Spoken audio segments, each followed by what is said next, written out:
Gale Force Esports up 2-0 in this series over No Tomorrow. That's what happens when I put all the words in my sentence together into one. Gale Force has picked the last battleground, and we'll pick this one too. Battlefield of Eternity is where we're headed, Dread. BOE here for Gale Force Esports. Gale Force has done pretty well overall on this map. You know, the last week the performance they saw against Tempo Storm specifically was one where I was really impressed, I guess, by their BOE play overall. It's very interesting. We've had like 4 different ways to approach Battlefield of Eternity since the start of HGC for North America, but it does feel like it's slowly getting figured out and what is considered, I guess, most optimal, or I guess overall meta, if you will. Yeah, and that started with Gale Force Esports. I mean, they are now at 4-1 on BOE. Yeah. They've only lost it once. And even saying, you know, we know that Tempo Storm struggles on that battleground, so we wanted to pick that. And it really felt like the nail in the coffin in that series versus Tempo after Gale Force Esports was so dominant in games 1 and 2. But Tempo did bring the fight there for sure. That being said, we have seen the fall of Artanis in North America, but still is relevant here on BOE. We'll see how it plays out. I think both of these teams would love to get him, but more so No Tomorrow with Casanova, even to the point that we might just see Gale Force Esports ban him out. Man, it is a unique position. I would actually probably feel more comfortable banning the Artanis than most other heroes if I'm GFD in this position. What about TAS, though, with TAS Tracer? See, TAS, okay, you're right, the TAS Tracer's scary. I don't fear TAS, I fear TAS Tracer. Right. So that is the tough position to be in when it comes to the draft, because you're right, it's a weird one. But at the same time, you could bait them into first picking Tassadar, pick Tracer on your own. That's a route you could go because it complements the map well enough to maybe justify that pick. No Tomorrow, though, banning out the Li Ming. What they could do is ban Artanis here. No Tomorrow has first pick. Oh, okay. They first pick Ragnaros every single game, so that they've been on Battlefield of Eternity. So if Ragnaros and TAS were up, maybe Gale Force Esports could hope, okay, No Tomorrow will pick Ragnaros, we get TAS Tracer, and proceed to dominate in Gale Force fashion. But that's not going to be the case, instead banning Tassadar. The TAS ban out. So is it? Is this where we see it? Are we going to see the Artanis once more? I love it. I don't think it needs to be picked first pick necessarily, but again, the priority in North America has kind of been all over the place. Maybe a risk that No Tomorrow doesn't feel comfortable taking. Malfurion locked in here. Where is Gale Force going to move into with their 2 picks without the Li Ming? That is such a staple Malf Li Ming rotation on BOE for North America, and neither are not going to be available.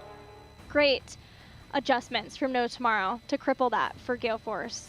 Taking away Malfurion, where, like I said, they have been first picking Ragnaros every single time they've played Battlefield of Eternity from here. Gale Force respond with Zeratul and ETC. Another Zeratul on Battlefield. Yeah, Zeratul on Battlefield has become more popular, you know, just waiting for that isolation, being able to get those kills. But again, it's not, how do I say this? I don't look at that pick as saying that it's GG no matter how prominent it is or how frequent we often see it in North America. It just feels like overall Zeratul is a very strong pick, but it doesn't complement anything towards the map. It's just looking to pick, looking to get those fights. And most of the time picks like that are, I mean, they're totally fine. It's just usually you wait later into the draft, so seeing that this high priority, it leaves opportunities for No Tomorrow to be able to punish it into the draft. Their answer right now is going to be the variant for his lockdown. They have the Malf pairing. Where's it going to go for damage? Do they back out, go to the Tychus roots? Do they, you know, change it out, go to something else here when it comes to the DPS? I personally think a Falstad would be insanely valuable right now. It's counter to, you know, having the Zeratul up onto the map, being at every gust for every void, getting that trade. It's got good burst follow-up to the variant, and he does well in the race himself. No Tomorrow want to get Vala, but in having Varian, it's a nice response that we see from a lot of teams versus ETCs. If you get too aggressive, too aggro with your ETC, Varian just says, okay, charges him, taunts him, and they can turn around and kill him. Gale Force are going to ban Ragnaros, knowing what No Tomorrow likes to play on BOE, and the counter ban on Rhaegar for No Tomorrow, choking out supports. The support choke is going to be real and one to be feared. But I have an interesting, you know, thing to look at here when it comes to ETC specifically. We've talked about ETC. His win rates across the board has been, he's seen the highs, he's met the lows, and somehow he's in the middle right now. But when it comes to BOE specifically in North America, his win rate is only sitting at 29%. I know, yeah, He it's is crazy. getting wrecked on Battlefield of Eternity. And against that, Varian is at a 63%. Yeah, it's an interesting situation to find ourselves in here. The fact that, you know, again, ETC was considered one of the best for so long is still highly contested on this map specifically, purely off of his just setup for the Immortal and then his passive to complement the race itself. But yeah, that is out of one of the highest sample sizes of any hero on this map, by the way. It's not just like, oh, there's a couple ETC games. He's literally one of the highest priority heroes across the board on BOE. The hunt is on, says Gale Force, Lunara and Tychus. Counter strategy, pick Hunt on No Tomorrow with Illidan right now, and you can't lose because the Hunt is on, and then he actually uses the Hunt, and then that's just how that works, right? Like the lore battle, Illidan just wins. It's game. Who's the better hunter? I feel like Illidan. He's definitely picked more often, so I feel like probably more successful there. But we've got ourselves a Lunara. That is interesting. It is a Sylvanas effect almost, like we saw before. She's very good in scenarios, but not so good in other ones. Here, I guess overarching every hero is kind of like that, but her window of good opportunities are much smaller than most. Second, Lunara in HGC North America. The first was played by Superstars on Braxis, and we were like, how is this going to work? And it turns out very well. It did. It did work out. We'll see if that's the same for Gale Force, but of course, Nature's Culling is the talking point for Lunara. Once she gets that talent at level 7, she can do a lot more damage in the race. But so too can No Tomorrow by getting false stat in Artanis. Yeah, this is actually a very good draft on the side of No Tomorrow here.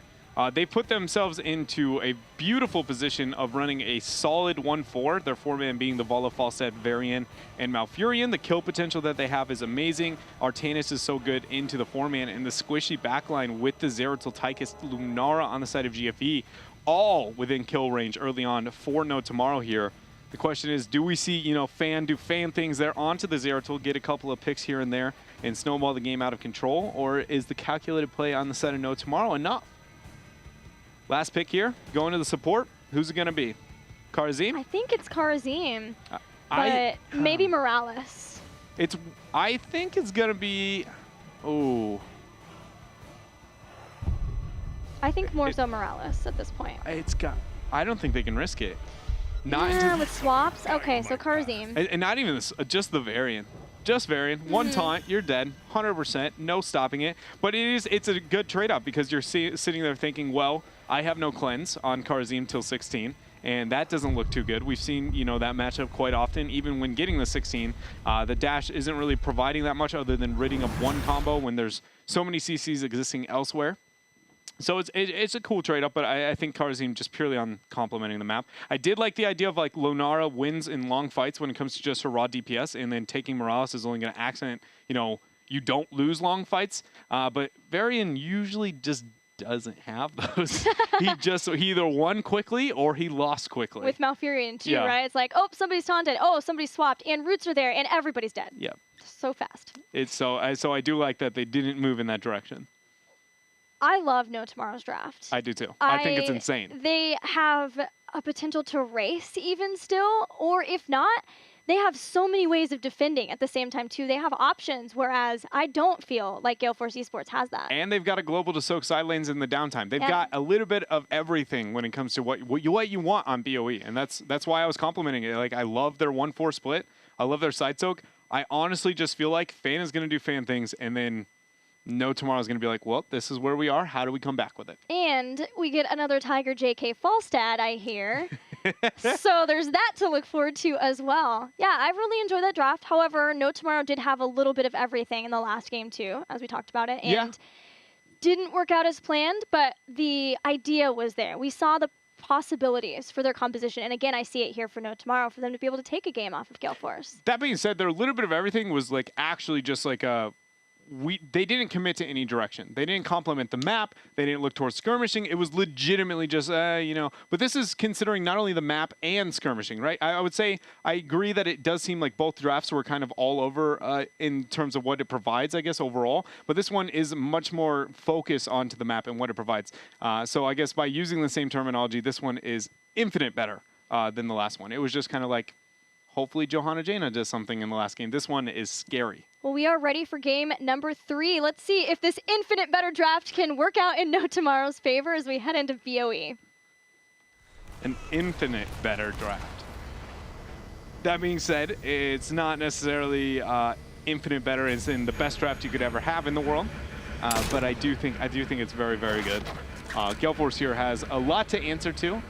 And Lunara, when it comes to heroics, what are we going to see? Lunara probably going to be... Man, that's a tough one. It's a bit of a doozy. I do think we'll see leaping.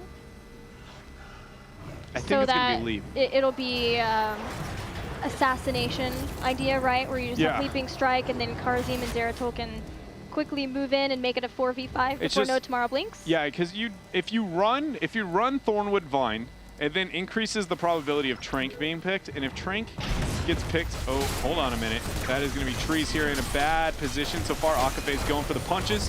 He's going to be able to confirm it there with a dash. Falstead left along towards the top lane. Very well done. GFE getting first blood here.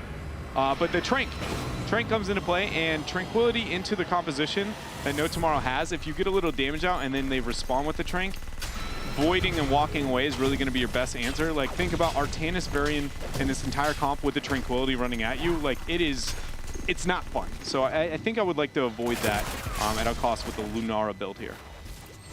So you want No Tomorrow to take Tranquility? No, if the Thornwood Vine comes out, I want Trank. Yes. I see, okay. But if not, then I would take Leaping Strike, and I think Leaping Strike's the safe one, because if Tranquility is used, it becomes terrifying. The play potential that they have after Void's dropped or any scenario, just with the lockdown that they have. Because when you Trank, you need to force the fight, but they can on the side of No Tomorrow. They have swaps, they've got Variant Taunt, and they've got Falstad Gust. They get to choose the fight that they want. But it seems way too risky. Speaking of risky, Tiger has to barrel roll back to take Leaping Strike against somebody you could pick Twilight Dream, Varian. Seems pretty scary to Leaping Strike into the middle of No Tomorrow. I mean, you can set up in a way so that you leap away from Varian, but in this case, if he has Thornwood Vine and gets a Nature's Culling, then he has a very safe way of poking down Immortals. I very much agree with you, so let's play out how team fights happen. Okay. Every time that No Tomorrow initiates, what's the first thing they're going to do? Swap. Or charge. Okay, so when those cooldowns are used, you can never bank on a swap, right? Like, it's unfair to go, okay, we think that's going to happen. So the most reliable fight force is going to charge, and it's going to follow up taunt. The minute that happens, Lunara can do whatever she wants with Leaping Strike. She has nothing to worry about in terms of the opposite side. But somebody who does have something to worry about is going to be No Tomorrow here. They're already down to the Artanis. That's going to be Varian falling as well, and their eyes now set towards this Immortal. It's not even going to be close when it comes to the race. Artanis or excuse me, not Artanis. Who is that down there? Zeratul and Karazim. Karazim down there doing his thing. Being able to do a lot of damage there to match it up. So very well done so far into the early parts. But again, how the fight starts, I do think that Leaping Strike will get more. It seems like No Tomorrow was banking on Gale Force Esports with this composition, just wanting to race, and went in and did not expect a bunch of Gale Force Esports to be like, no, we're cool with defending instead. We're cool. We're just going to do this instead. Now Gale Force, whenever they want, could turn around and start to race, but they're even still watching for more kills. Fan charging around, gets revealed. Airho gets hit by the stun, dives away. He's not making it out of here. Yeah, there's no way he's going to be able to survive this situation. Defense again for GFE. Falstad on the side looking to get the soak. Jason throws out the W, gets real scared. Instant Vault coming out from him. Meanwhile, the Zeratul Karazim duel is back. Looking to get the peel here. A 3-2 split is the choice for Gale Force Esports. Swap is the kill there. It, in fact, is going to be there. So very well done. The 2 picks. Man, No Tomorrow.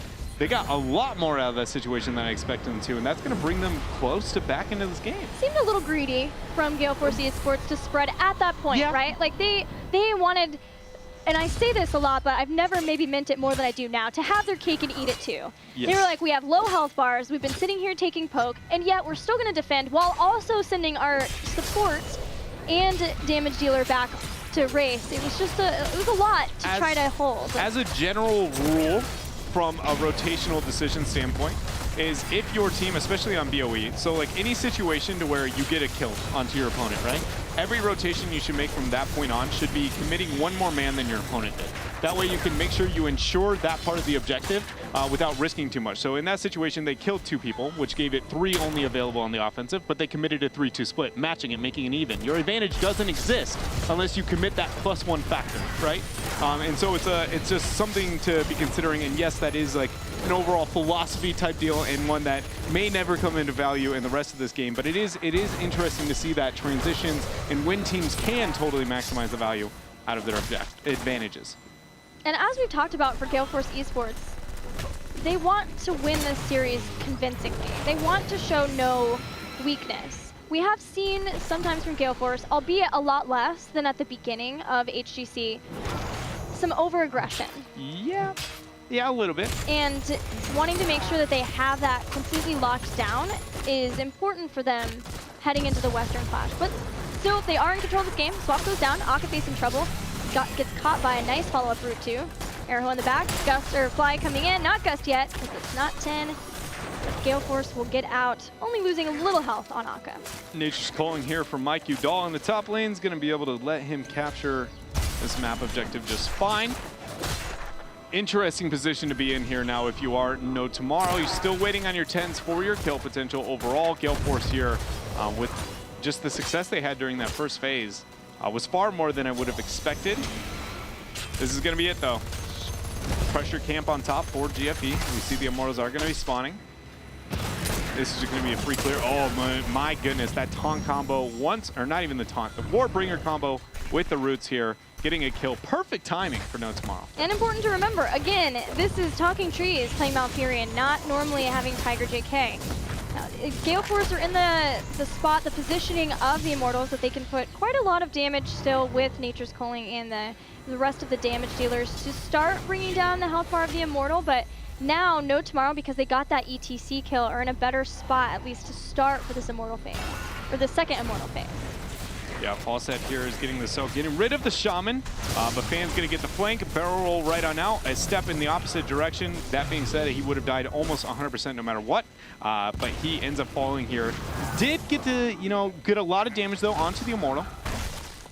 28 KDA on Fan Zerg. I remember looking that up and was just blown away because his KDA, otherwise, it's not the top KDA for the team.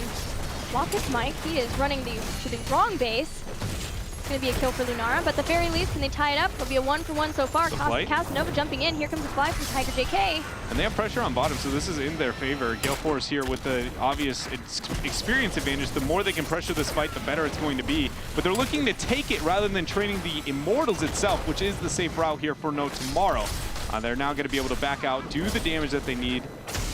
And so that is very well done for No Tomorrow. They got, a moment to step back and maybe turn this game. Crone interrupted the back to Tiger. Sadly, you are not going to be making it out here. Tough spot. This game so far has been an absolute bloodbath for Gale Force Esports, and a lot of it just surprising that No Tomorrow hasn't been, as aggressive in response with the variant comp. But maybe that'll change when 10 comes in. Things get a lot crazier with variant post 10. Speaking of 10, leaping strikes here for Gale Force Esports. Palm as well for Akaface. Still waiting for ETC. Very likely to be a mosh pit on this particular battleground. There's just so many spots that you can get a great mosh pit in the center, but sometimes have stage dive if they want to make sure that they have a global that keeps up with Falstad. But just the fact that he's holding it, a lot of times lends to a mosh pit. We'll find out. I used to think that like on BOE specifically, we would see, only the mosh pits, but we have seen more stage dives here than I think more than anybody, I guess, projected. And it's not always been just even into matching a global, it's been a lot of times just picking stage dive. So we'll see where they go. But Tiger JK was lucky enough to escape that time. Sadly, that hasn't been the story for the most part. Urho goes in. There's the taunt. Do they have the damage? Leaping strike. Just dies right in the middle of one of those jumps. Accepted his face. Trying to maximize stat padding, a little bit here and there. But now Gale Force here He's going to have to defend a 4-man. Everybody is making the rotation towards top. The camp, I mean, there's very little siege available on the side of No Tomorrow. Oh. That mosh pit, though, is something to note. That is going to be a 2-man route. Urho goes in very much. That is going to be a lot of W's used. He's going to run out, ends up costing him his life. Now, with the Void drop there, Tiger JK onto his own. Looks to flank elsewhere. That was... confusing. Yeah, a little bit of weirdness on both sides. Casanova's in trouble. There goes the leaping strike. Michael Udo has one more and leaps away, but he gets taken out. Tiger JK, trees both with low health bars. The dive from Fan 2, another kill. Akaface really able to follow up both Equinox and Fan whenever they go after a target, just giving that little extra boost of damage to make sure to secure more kills. And so Gale Force Esports, they did have some weirdness like the mosh pit, but in a good setup for this Immortal phase. Yeah, they're going to be in a fine spot for now. With that 13 in reach for them, we see the defensive posturing here for both sides, understandable, but again, it is going to be only in favor of GFE, considering they're going to be closing in there towards the 13 talents here. False Edge trying to stop that elsewhere. We're still yet to really just see a traditional fight out of these teams. I really want to know how these team fights are going to play out. There's the taunt used. There's going to be a good leaping strike. It's going to allow Varian to, or excuse me, Mike Udall to escape from the Varian. Equinox power slide onto Mal. But Falset actually died there into the side lanes. Fan getting the 1v1. Huge mismatch down there. Zeratul completely is just a direct counter to Falset in 1v1s, and it shows. Follow up once again. Still 23 seconds out until Moshpit. Equinox following for quite a while. Here comes the flank. Huge flank from Gale Force Esports. Fan dives into the back line. And then they walk away. It was calculated, though, considering how close that wall was. It was very risky. If he dropped Void, the ability to walk away is going to be quick. We actually saw that in Game 1. Dropping the Void next to the gate usually doesn't pay out. It's a lot better for Gale Force, though, because they have 13 and they have Mosh now, too. Yeah, the fact that Gale Force isn't offensive, though, with Nature's Calling, with having 13 talents here, is not using an advantage at all. They're legitimately just giving up their advantage at this point in time. So it does look better, but they're not capitalizing, therefore it's really not. So Falstad will be able to soak. Camps are going to be picked up on both sides. Gale Force figures this out now. Now they're going to move on to the cap, and they're going to look to get onto the Immortal. So we'll see if the response is going to be here for No Tomorrow, as Falstad now is getting the play. Zerho diving in. Equinox pushes him back. Has the Encore 2 for a double pushback. Gale Force is just going to force the rotation and be able to walk away again. Can No Tomorrow make a fight happen before then? Taunt goes down. Roots underneath. Void Prison hits 4 in the back. Here comes the damage off of that. Nope. Gale Force instead happy to just get the Immortal and run right back to their base, get healed up for the next half. The only problem is that looked good there, yes, but it costs 80, 100-second cooldown for that situation to look all right. So now if they run a 1-4 split on the side of No Tomorrow, the one being only just Casanova there onto the Artanis, they're looking for a full 5-man for now, maybe questioning if they need better engage. But so not going to capitalize anywhere for now. But again, this is such a good position with that Void down for No Tomorrow if they run this split. Swap. Hits nobody. Playing this out slowly. There goes the stun. Follow-up Roots 2. Casanova's there. Palm hits Tychus. Does not get procced. But the fight will happen down below inside. Arrow does not get that kill for the team. Mike Udall's in trouble. They have a leaping strike to get back over the wall. He does not. Lunar gets taken out. Finally, No Tomorrow finds their kill. Very well done to be able to get the kill. Now, what does No Tomorrow get out of it here? As we see Varian there onto the defense, everybody else moving onto the Immortal. This has been such interesting play from these teams here into this game. I mean, outside of obviously, maybe the lack of power slide in the Mosh on top, Urho actually is going to make it out for now. Good counter route on the side of Trees. Fan is going to get swapped, teleporting right out of there. But just, Gale Force not forcing their advantage, and then the not committing a 1-4 split on the side of No Tomorrow, even though their comp is legitimately legendary in that position. It seems a lot of these rotations seem to be just very 5-man oriented and not willing to risk anything else, right? Just fully as a group. Afraid of maybe getting picked, I'm guessing, is the #1 thought. Is there a power spike maybe that Gale Force is waiting on to hit? For 16, if there is a 16 power spike, it would solely be on, Tarzim has a pretty big one. And then I would say it would maybe Lunara, maybe? I don't look at the Getting Starwood Spear for range? Yeah, the range kill potential onto a target, but I don't look at that as definitely not big enough to justify for the decision-making so far. Down. Fans starting to look for where he can get an engage. Still 29 seconds though for Mosh. So it'd be only with Void Prison as the primary way. Oh, that Gust even gonna be used, but it's only on a couple of people. Yeah, I would actually just let this fight end if I'm No Tomorrow. This is a risky situation. It's only on Urho. It costs him the Void. Fan actually misses W over the wall. The Palm's not going to be used as well. Jason eating a lot of damage there from Mike Udall, but he's going to be healed up. Both teams are going to back out. That costs Void once more. Gale Force Esports here losing a major cooldown to be able to force or maybe pause a fight for only a moment. Have they ever had Mosh and Void at the same time? Probably not. I would say it's very unrealistic for that to be the case. What if the 16 spike is just the cleanse? That's it. They're just waiting on the Karzim cleanse to justify keeping Void and Mosh. That might be the thought process. Again, it still feels a little risky. And that being said, No Tomorrow's had some, you know, kind of unique plays of their own so far into this game when it comes to the transitions. Fan's up on top by himself. Nobody sees him standing still. Such a unique mechanic in Heroes, the stealth system here. For you guys who don't know, it works off of lighting reflected off of the model while stealth. And so how that works is actually you legitimately are less visible on any map that has just got a darker hue. Or you are also just standing still. You are less visible than when moving because, again, your light reflecting is non-existent. So if you ever get stuck, just stand still. Oh, talking trees. Might not be a smart main, but he knows what bushes are scary. It was 16. Nice cleansing touch, just got the swap. It was 16. Gale Force got that 16, instantly got aggressive. So whether it was getting sentenced to death or it was the cleansing touch, even Lunara getting choking pollen, so not going for the extra range, instead getting choking pollen just to have a little bit more burst damage with her Noxious Blossom.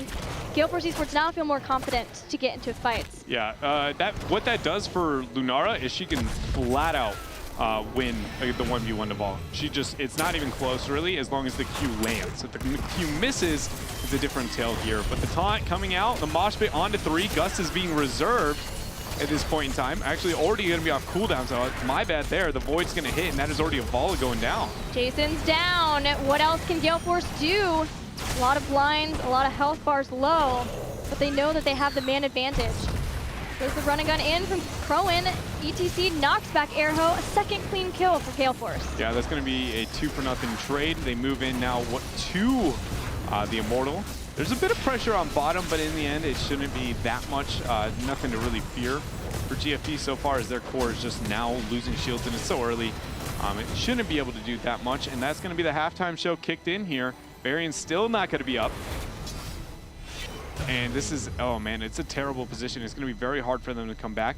Giving it up might just be in the best interest, again, because they know it's going to bottom. Tiger JK rolling over the wall. Octoface looking to confirm the kill. Gets it. Trees. Twilight Dreams, but the Dream's dead here. Ice Block is used, buying time. Still go down in the end. Jason's now coming in. He could be in trouble. Strafe trying to get the kill. Lunara goes down. Casanova goes back in. He's got 2 low targets. Oh, he's going to Bomb. swap targets. He's not going to, oh Blade my dash. Blade dash in. Does he have it? Ball is back. There it is. 2 swaps. He gets 1 kill. Does he get the second? The that's the stuff is healing him up. At 13, Crowan getting the self-heal there, and he's going to be able to win the trade. Now Jason sees Equinox, has the Volt, but Fan ends up hitting a beautiful Seeker there. Not going to Vorpal back. There goes the power slide. They move in. Jason here has a limited life. Erho now is on full retreat. Can he get the kill on Erho is the question. It's looking like the answer here is going to be no. Good body block coming out from Fan.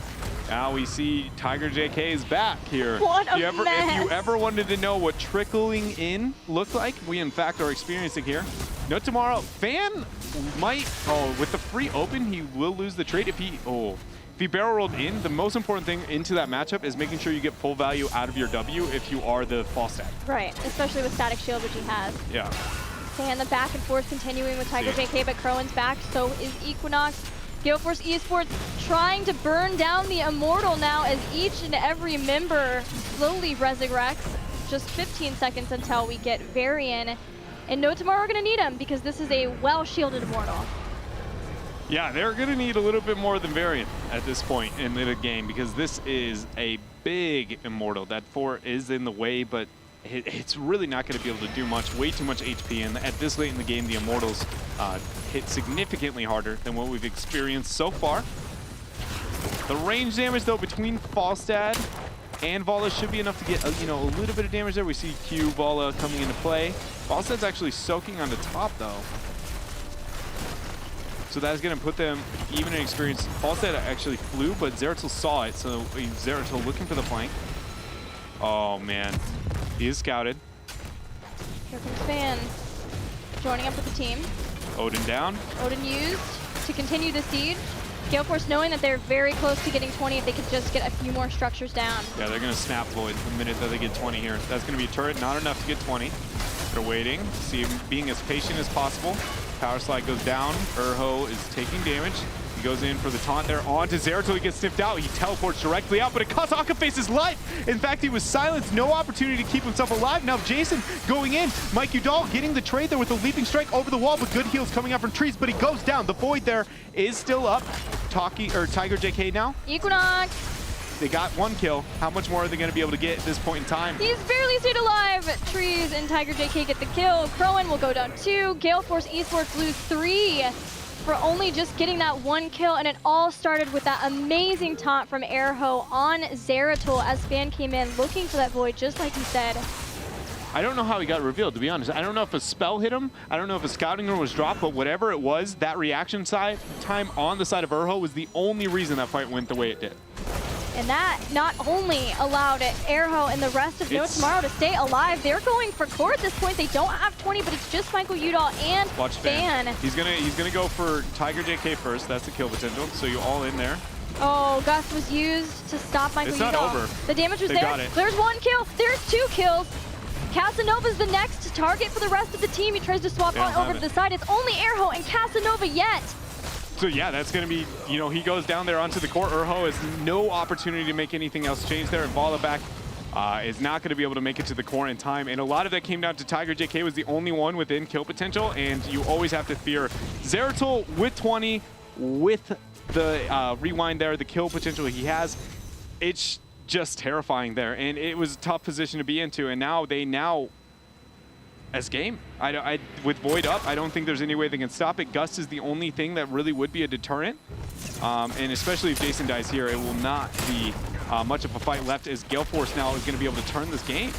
Leaping strike hits Jason. Jason's blown up, and that'll be the end of the game and the series. Gale Force Esports very nearly ending or losing this game, but still able to turn it back around, defend their core, and bring Gust down No Tomorrow 2-3-0. Maybe the Gust. Oh, it's Wind Tunnel. It's not enough. 26% on the core. Twilight Dream is going to be used as well. And then Wind Tunnel ends, and everybody goes back to the core, and it quickly falls down. Gale Force is going to 3-0. But well fought into the last game. The entire series there on the side of No Tomorrow. And I think, we talked about how much we enjoyed No Tomorrow's draft. I think it showed a little bit there into that game. Very difficult for Gale Force really to be able to come out with the win there. Just a risky core call was really all it took there.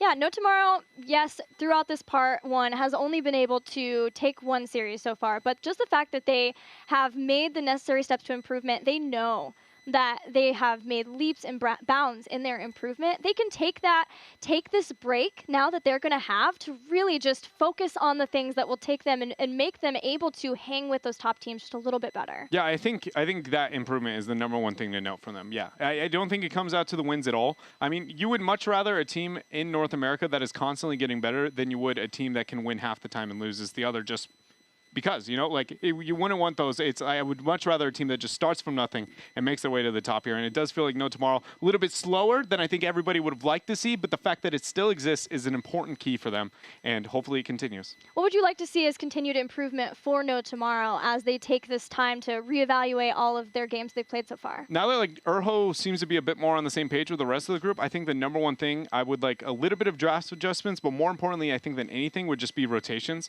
They just seem a half step behind. Every good rotating team is not understanding where they're going to be, what's the best way to minimize what our composite, like the 4-mans, do we swap, do we keep it? That kind of stuff is the stuff I would look for most with No Tomorrow. And we're talking about Gale Force Esports. Yes, they had already claimed a spot at the Western Clash, but for them specifically, seeding is not set yet as to where our top 3 North American teams will be. And looking at Tempo Storm's match that they have tomorrow, they have probably one of the hardest of the 3 matches that teammate Tempo Storm and Gale Force have to go into because they play Superstars, and Superstars has had an incredible run of improvement. Yeah, it's going to be a little bit more difficult for them. That being said, it is Tempo Storm that almost always comes out winning, but I mean, Gale Force 3-0ing, so it could be a little bit wild. But yeah, Superstars improvement has been huge. I feel the same way as I do this one. It's good, it's consistent, little bit too late in that scenario there. So we'll see how it plays out. But it's still relevant when it comes to the placing there for the Western Clash. And looking at Gale Force Esports, they have had this leader in Michael for a long time, but the rest of the team now really starting to come in and bring leadership roles in as well to be able to help out. Even Equinox, who we've never really seen do that before. But we are ready to talk to Gale Force Esports about their victory. Hey, Mike, congratulations both on being able to win this series and getting to go to the Western Clash. Awesome. Thank you so much, guys. I'm really excited. So I want to talk to you about that last game, the Lunara pick. We saw that you guys were playing pretty passively throughout the early game. Where was the point that you felt like, okay, now is the point when we should start engaging, and what was that catalyst? I mean, 10's like really big for us. Lunara is a hero that I personally have been playing a lot and I really enjoy. I don't know if I'm ready yet for a lot of HGC play. I had a lot of deaths that game. But definitely, kind of our big catalyst was 10. Like, once we start getting our ultimate Sleeping Strike, I'm kind of able to, like, 1v1 backliners. Fan was able to get Void Prism. I feel like that's when we really started to, like, turn it on and look for fights. Did you guys overall just feel... I guess that performance for you guys was good, but I guess it didn't feel as great or nearly as dominant, I guess, as some of your other ones. So you feel like today was like you guys just kind of came in with a little bit less prep of maybe that of what we saw last week versus Tempo Storm, maybe just a little bit of off day. Just more curious about the thought process and overall philosophy going into this game for your team specifically. Yeah, I mean, I think it was a little of both. I think we did prep a little bit less for this team than we did for Tempo, which I don't know how I feel about that. I mean, that's just a whole team thing, right? Like, we should ideally prep a lot and the most for every single team possible.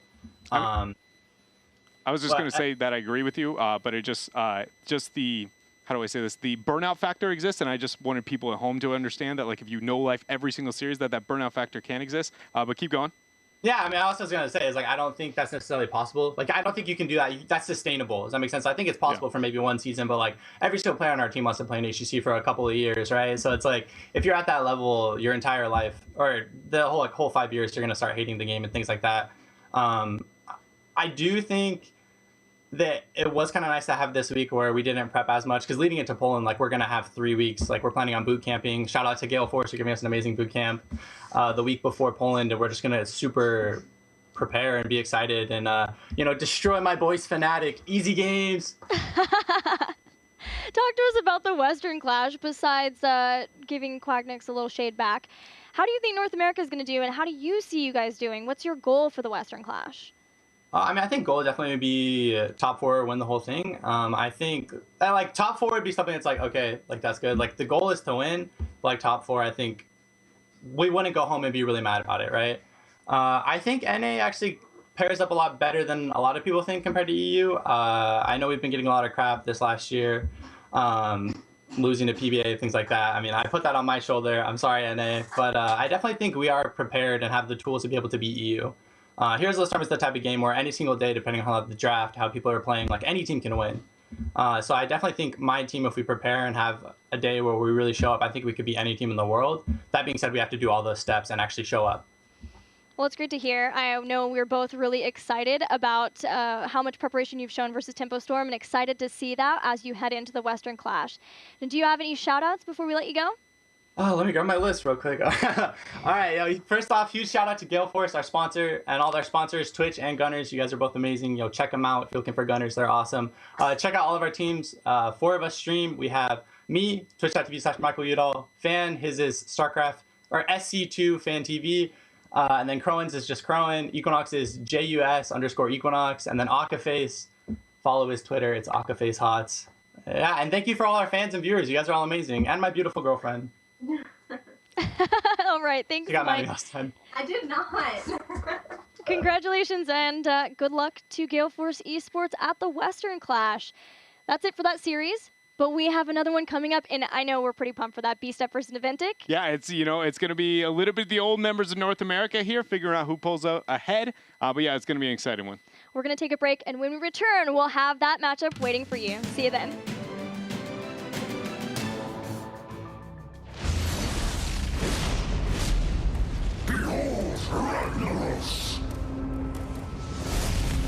As the Lord of Azeroth's fire elementals, Ragnaros desires nothing more than to burn the world to ash.